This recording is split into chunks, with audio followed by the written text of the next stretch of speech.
Guess what, everyone? Hi. That's not proper English, is it? Well, hello everybody. Welcome back. Happy to see you all. You know the drill if you've been here before. We kick it off with Rumi. Today I'm working with not the Moonology Manifestations, but the regular Moonology deck, and then I also have the Sacred Earth Oracle, as well as some tarot here. I have a brand new tarot deck. It's the Gustave Doré tarot, and I don't know if I'm pronouncing that right, but illustrator from the 19th century. Good stuff. A little bit gothic. I like it. Anyway, let's kick it off with Rumi. If you turn into a lion, love will turn into a lion hunter. Huh. If you turn into a lion, love will turn into a lion hunter. Isn't that interesting? Okay. Well, Rumi, that's an interesting way of putting it. But yes, I suppose, you know, like I've said on the channel before, I feel like love is truly the most abundant resource in this universe, and a lot of the coldness and the separation and all the things we deal with in modern history for most of the world is really an illusion. You know, I mean, dare I say, I feel it's by design that we're supposed to feel separated from everyone else, you know? And it's not really true.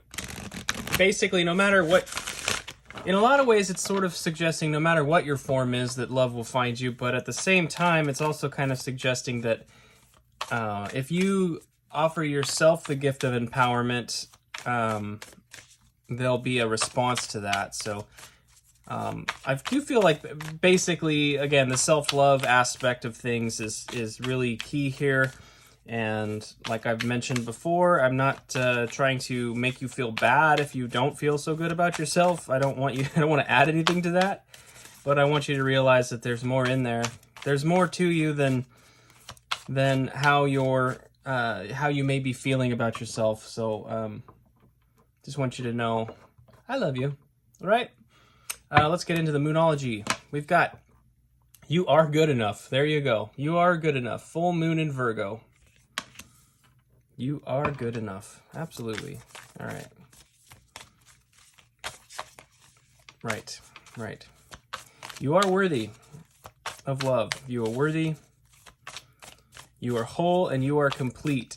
You know, we go through a journey in this life to learn lessons, to gain insights, wisdom, life experience, for the sake of the divine, you know, to be the eyes and ears and heart and soul, soul fragments of the divine. But that's the truth of the matter is you are the divine. You're a piece of the divine, and you're actually operating in perfect harmony and perfect concert with the rest of the divine. So we're playing a really fun game on this planet right now, which is everything's scary, everything's falling apart. That's the game we decided to play. So let's keep going. Hello, I just dropped that. A personal issue reaches resolution. Full moon in Cancer. I like it. Okay. You are good enough. A personal issue reaches resolution. There could be a time for standing up for yourself on some level. Let's go ahead and get one more card. I got this massive house cat stretched out at my feet right now. He's got to be 2 feet long, stretched out. He's a big boy. Anyway, isn't that fun? And we have faith in your dreams. Waxing crescent moon. Okay, you are good enough. A personal issue reaches resolution, and have faith in your dreams. I really like that.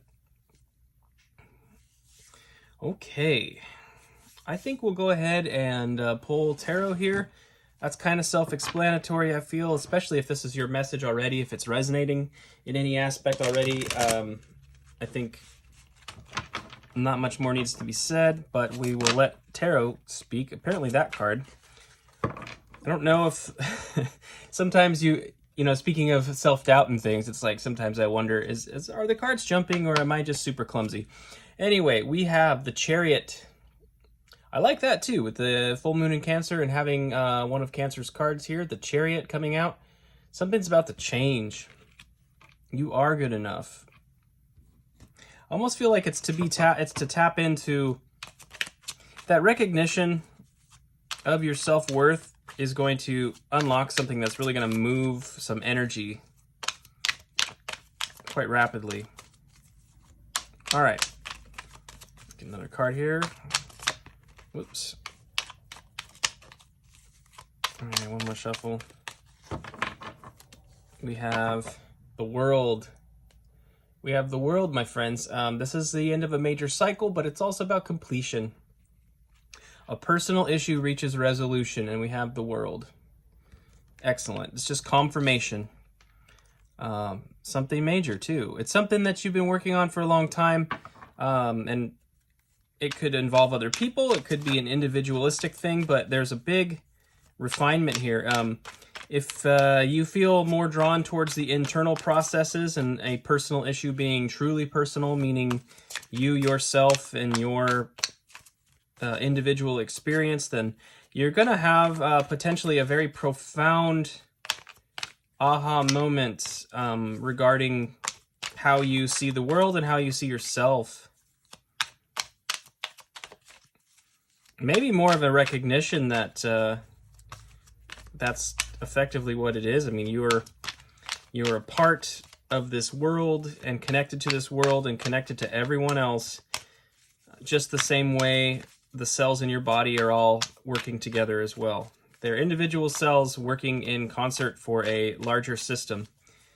And that's scalable all the way out, you know, to the size of the universe. We're all holistically one massive organism with subsets inside of it. All right.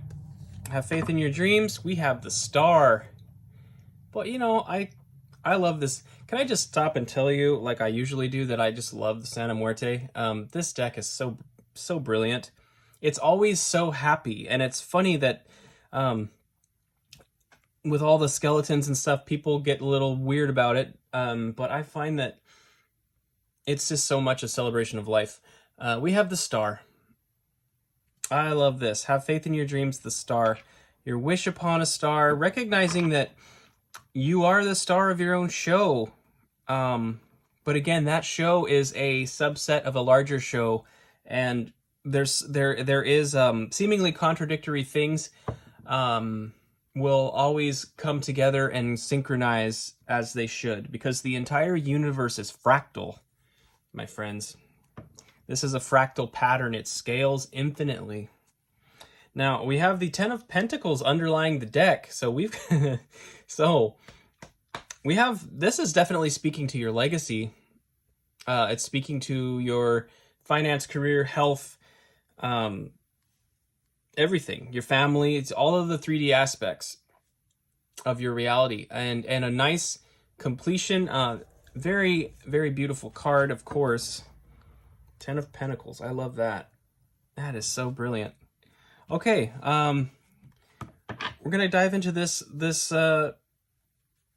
Gustave Dore tarot. I think I'm saying his name wrong. I don't know. Anyway, yeah, this is some pretty stuff. Again, it's a little bit on the Gothic side. There's some biblical imagery. There's a few things going on. I think Gothic's not really the accurate word. It's just the romantic imagery from the 19th century, and a lot of it is biblical themed. So we'll see we'll see what we get here. But it looks like we have some really beautiful energy to work with. So, okay, getting some clarity on the Chariot. We have the Three of Wands. The Three of Wands, okay. The Three of Wands is very much traditionally kind of recognizing your path forward, where you want to go. Having three wands is sort of like being equipped as an individual, like fully equipped as an individual to move forward. But there's also a suggestion of needing some help. I mean, it kind of goes from the Three of Wands into the Four of Wands. So there's a call to a recognition that maybe you are looking for some kind of partner in this endeavor, whatever it may be. Kind of, you know, in relationship to the personal issues, if it's around somebody else, I think that's part of it. There could be some kind of interdependence between you two that needs to be worked out or balanced. Something that was unhealthy that needs to be resolved and turned into something healthy, perhaps. Absolutely. I like it. Okay. Yeah, I mean, it is something. It is a dynamic situation in a way, because we have this angel standing there on the earth, and it's sort of not exactly where angels belong.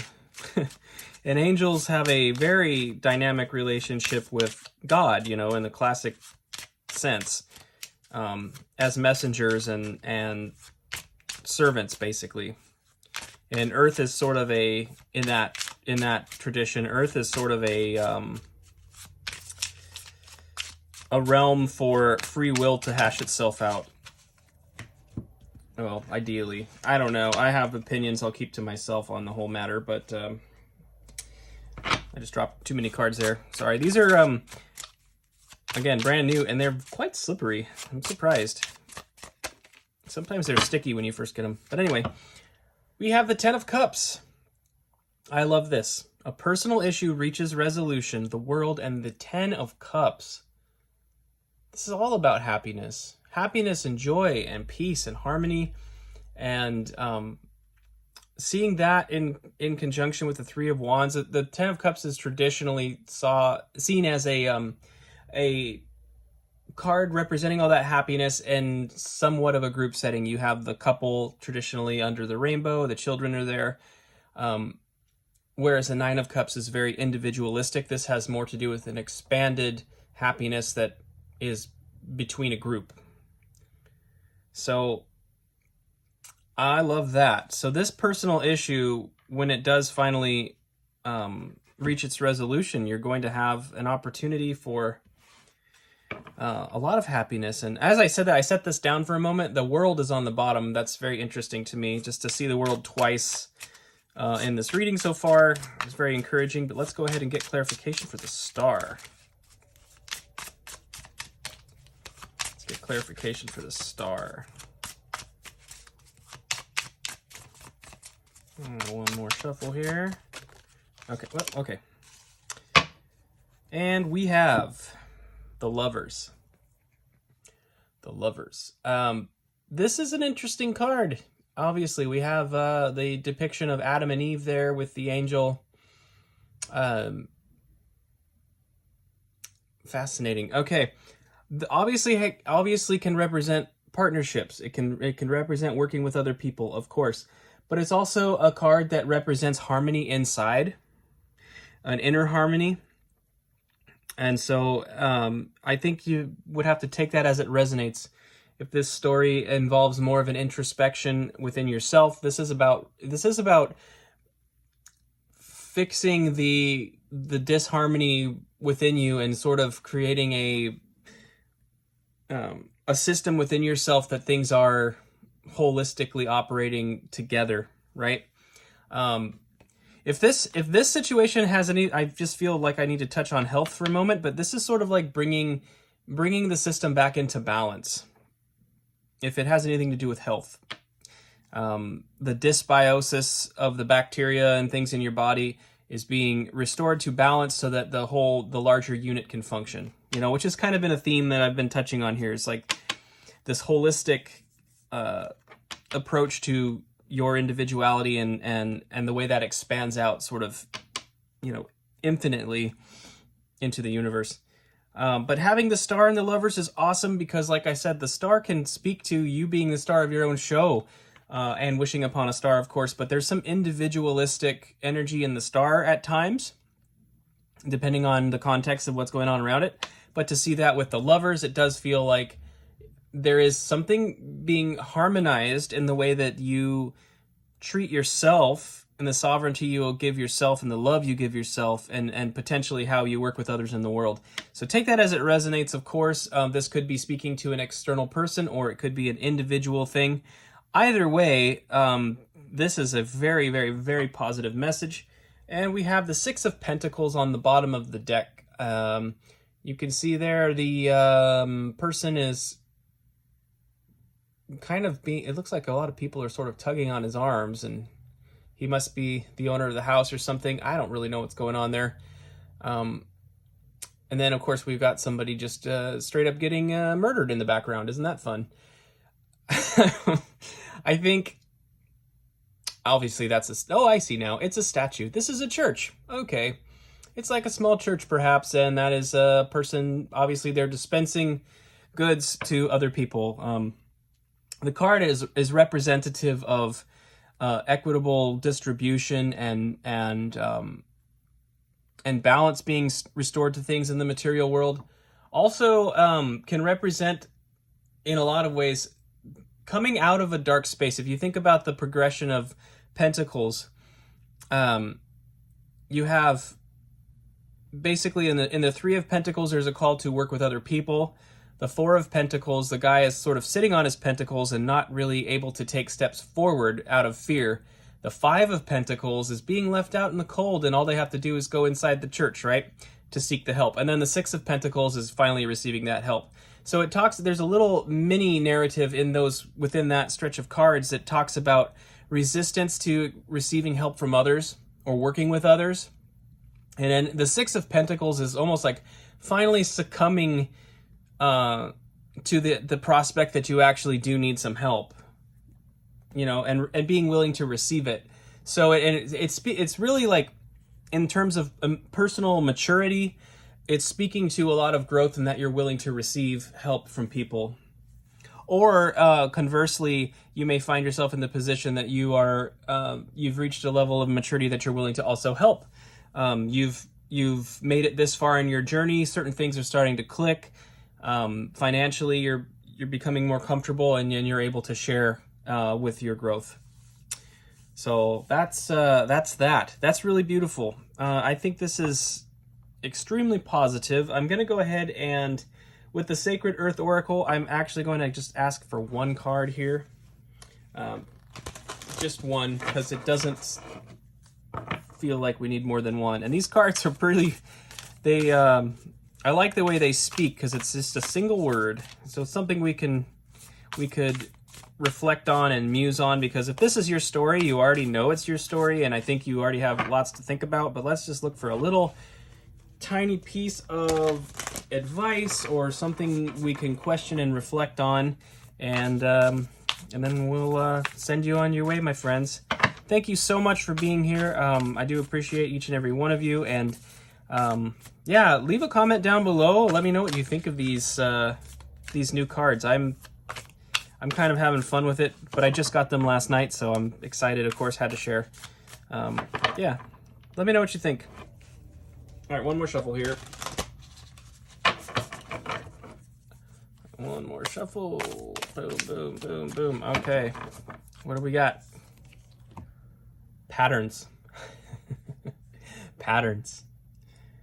It's almost, you know, your old pal Matt was suggesting the universe was fractal earlier, and I stick by that. I stand by that. That was an insight. I was trying to reconcile a lot of things in my mind last year, regarding tarot, regarding astrology, regarding the world around me, even some of the ideas of ascension and things that, depending on where you are in the spiritual community, you may have heard of that or not, I don't know. But I had this notion in my mind that it's like things that look like they're out of sync, things that look like they're way out of sync from one another. Given enough time, eventually it just sort of reaches an equilibrium, and there's moments of harmony. And that's happening in this infinite way. So if things seem really out of harmony right now, I feel like things are just about to synchronize for you.